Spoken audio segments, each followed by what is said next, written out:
The afternoon sun filtered through the tall trees of the park, scattering golden light across the winding path. Emma, balancing a grocery bag in one hand and her phone in the other, slowed her pace to enjoy the rare moment of calm after a long week. Children's laughter floated in the air, one group chasing bubbles, another darting after a soccer ball.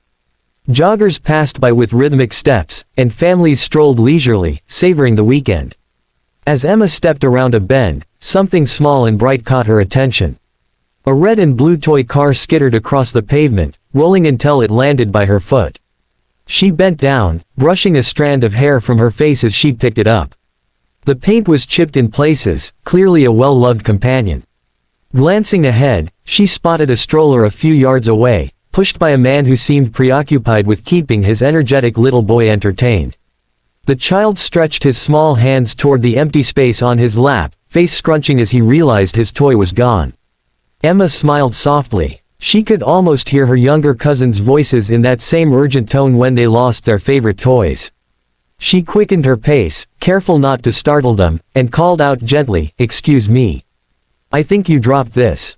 The man stopped the stroller and turned fully toward Emma, a grateful smile forming as he recognized what she carried. His son immediately began to bounce in his seat, pudgy fingers stretching out toward the toy. "You have no idea how much this means," the man said warmly as Emma handed it over. His voice carried the kind of relief only a parent could know. "He's obsessed with this car. We can't go anywhere without it, losing it would have ruined our day." Emma laughed lightly, crouching for a moment to the child's level. "Well, we can't have that, can we?" She wiggled the toy car playfully before placing it into the boy's tiny hands.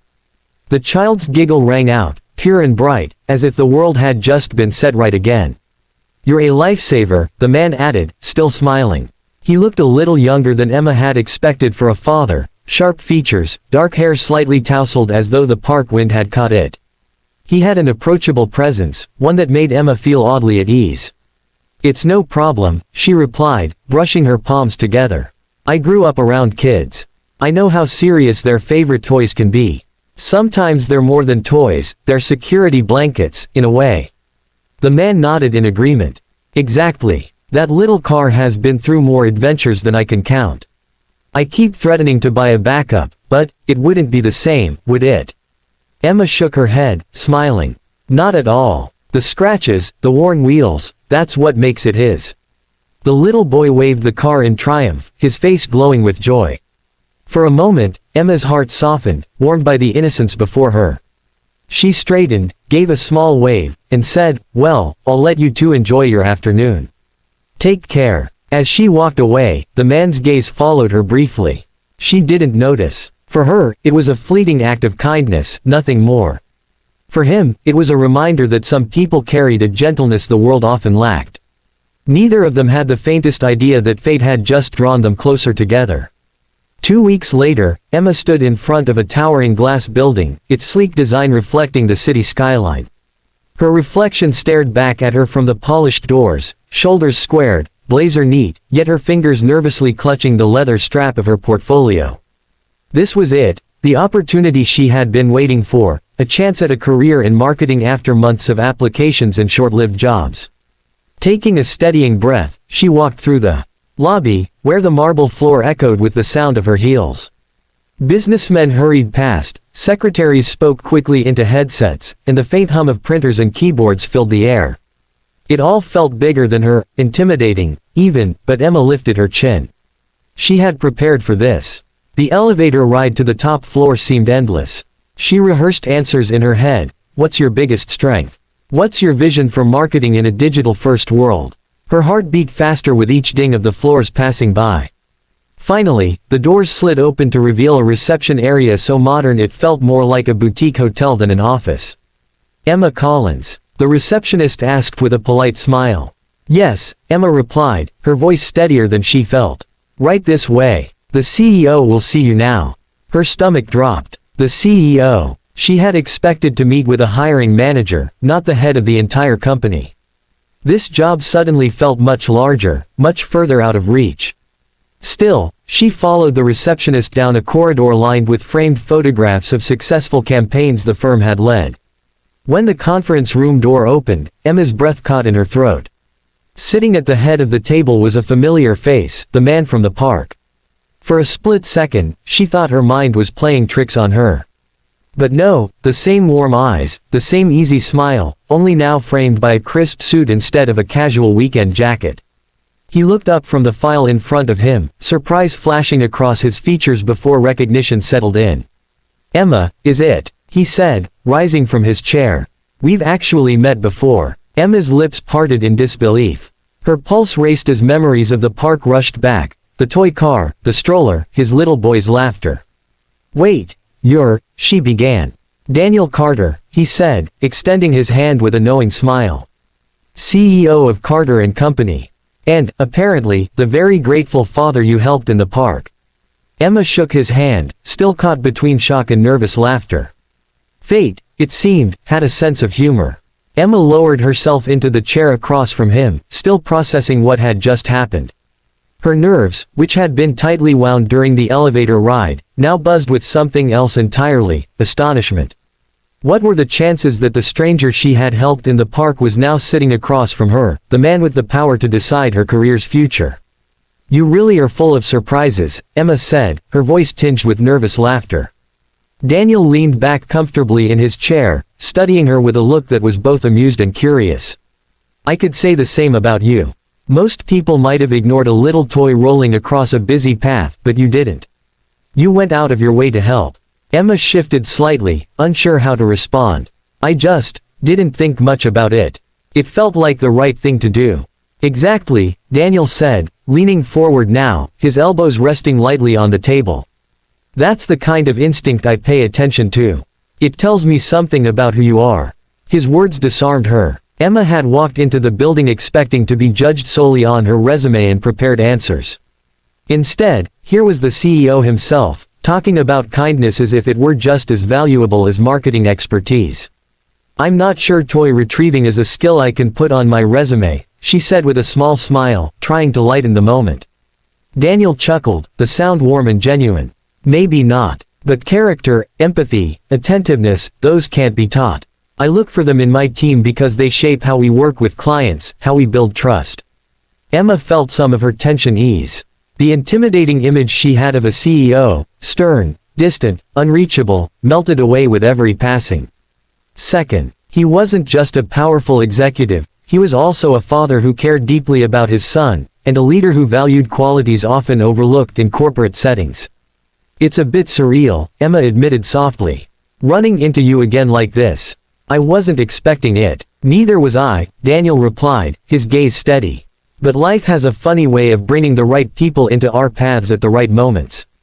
A silence lingered between them, not uncomfortable, but charged with the unspoken awareness that this meeting was more than coincidence. For Emma, the realization dawned that maybe this interview wasn't about proving herself to a stranger. Maybe, in some small way, she already had. The tension Emma had carried into the room began to ebb as the conversation shifted naturally into the interview. Still, her fingers tightened around her pen when Daniel opened the folder in front of him. It contained her resume, her life condensed into bullet points, each line carrying the weight of her hopes. "So, Emma," Daniel began, his tone professional yet warm. "Tell me what drew you to this role." Emma inhaled, steadying herself. "I've always believed marketing isn't just about selling a product, it's about telling a story. A story that connects with people, that makes them feel seen. Your company has built campaigns that aren't just successful, but meaningful. I want to be part of that." Daniel's brows lifted slightly. He tapped his pen thoughtfully against the edge of the folder. "That's an interesting perspective. Most candidates come in talking numbers, reach, conversions. You went straight to storytelling." Emma felt her confidence stir. "The numbers matter, of course. But numbers only grow when people feel something. A campaign should live in someone's memory, not just in their feed." The words flowed easier than she expected, her earlier nerves replaced by genuine passion. She spoke about her past projects, small ones compared to the company's scale, but each carried lessons she had applied with care. She explained how she had increased community engagement for a local nonprofit by centering their message around the families they helped, not just statistics. Daniel listened closely, occasionally nodding, occasionally jotting down a note. Yet his expression was less the stern appraisal of a CEO and more the attentive curiosity of someone genuinely intrigued. "In your volunteer work at the Children's Center," he said after a pause. "Tell me about that." Emma smiled softly. "It started as just helping with after-school activities, but I realized how important it was to give kids a sense of belonging. Sometimes, it's the smallest gestures that matter most to them, like remembering their favorite game or celebrating little milestones. It taught me that connection is everything." Daniel leaned back, regarding her with a thoughtful expression. "That explains a lot." She tilted her head. "Explains what?" "Why you didn't hesitate that day in the park," he said. "Most adults would have just kept walking. But you understood what that toy meant to my son. To you, it wasn't just a piece of plastic, it was comfort. Security." Emma's cheeks warmed, both from his words and the realization that he remembered the moment as clearly as she did. For the rest of the hour, their dialogue continued with an ease Emma hadn't expected. She spoke of her ideas for digital campaigns, ways to bridge traditional storytelling with modern platforms, and strategies for building trust with clients. Daniel listened, challenged her at times, but also encouraged her to expand on her vision. By the time the interview drew to a close, Emma no longer felt like she had been tested. She felt like she had been heard. As she gathered her things, Daniel offered a small smile that lingered in her mind even after she stepped out of the room. Walking through the lobby moments later, Emma's heart raced, not from nerves but from a spark of something she couldn't yet name. Whatever had just happened in that room, she knew it had changed the course of her life. The call came 3 days later. Emma was in her tiny apartment, folding laundry while her phone buzzed on the counter. She nearly dropped the shirt in her hands when she saw the company's name flash across the screen. With trembling fingers, she answered. "Hello, Emma Collins." The voice on the other end was bright, professional, the HR coordinator she had met briefly after her interview. "We're pleased to inform you that you've been selected for the marketing assistant position. Congratulations, and welcome to Carter & Company." For a moment, Emma couldn't breathe. Relief washed over her first, then joy, then disbelief all tangled together. I don't even know what to say," she stammered, a wide smile spreading across her face. "Thank you so much. Really, thank you." When the call ended, Emma sank onto her couch, burying her face in her hands. All the long nights of sending resumes, all the quiet doubts, all the small acts of faith, it had finally led to this. And somewhere in the back of her mind, she couldn't ignore the quiet thought that fate had nudged her forward in the most unexpected way. Her first day at the firm was a blur of introductions, orientation packets, and the buzz of office life. Yet as she moved through the halls, her nerves were calmer than she expected. There was a sense of belonging here, as if she had stepped into a chapter that had been waiting for her all along. Late that afternoon, as she organized files at her new desk, a familiar sound caught her ear, a child's laughter. She looked up, and there they were, Daniel, walking down the corridor in a tailored suit, and beside him his little boy, holding tightly to his father's hand. The boy spotted her instantly. His face lit up as he raised the same battered toy car in the air like a tiny trophy. "Car," he squealed happily, as though reintroducing her to his prized possession. Emma couldn't help but laugh. She crouched slightly and waved. "I remember that car." Daniel's gaze softened as he paused near her desk. "Looks like you've already made quite the impression on him," he said. "And on me too," he added more quietly, almost as an afterthought.